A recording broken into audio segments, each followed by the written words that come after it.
those who unduly interfere with Nigeria's forthcoming general elections are to face restriction of visas and other punitive measures from the United States, US, and United Kingdom, UK.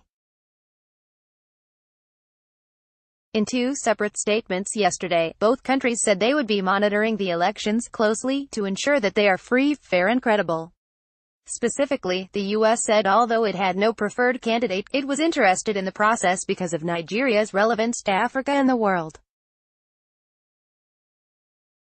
The conduct of the upcoming elections in Nigeria is important not only for Nigeria, but for the African continent.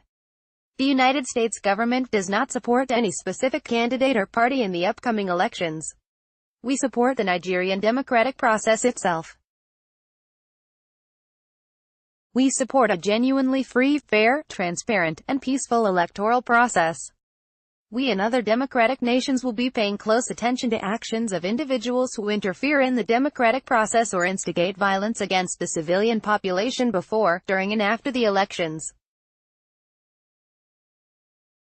Read another minister resigns from Buhari's cabinet. We will not hesitate to consider consequences including visa restrictions for those found to be responsible for election-related violence or undermining the democratic process.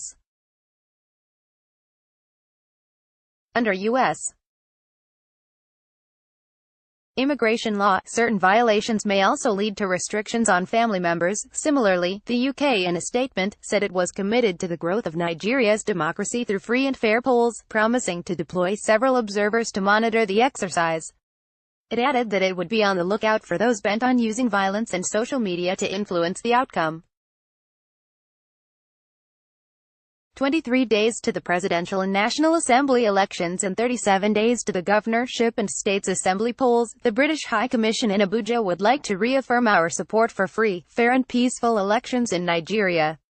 Read Orjiu's Kalu in fresh trouble with the FCC. We will continue to support the Independent National Electoral Commission, INEC, and the Nigerian civil society to help them deliver credible elections, the statement read in part. In the recent past, the European Union (EU) had imposed economic sanctions on Cambodia after the country's ruling party claimed to have won every seat in a Senate election in which many opposition supporters were stripped of their voting rights. Another country that was sanctioned was the Democratic Republic of Congo (DRC), especially the ruling coalition's candidate for the presidential elections, Emmanuel Ramazani Shadary, and 13 other senior officials.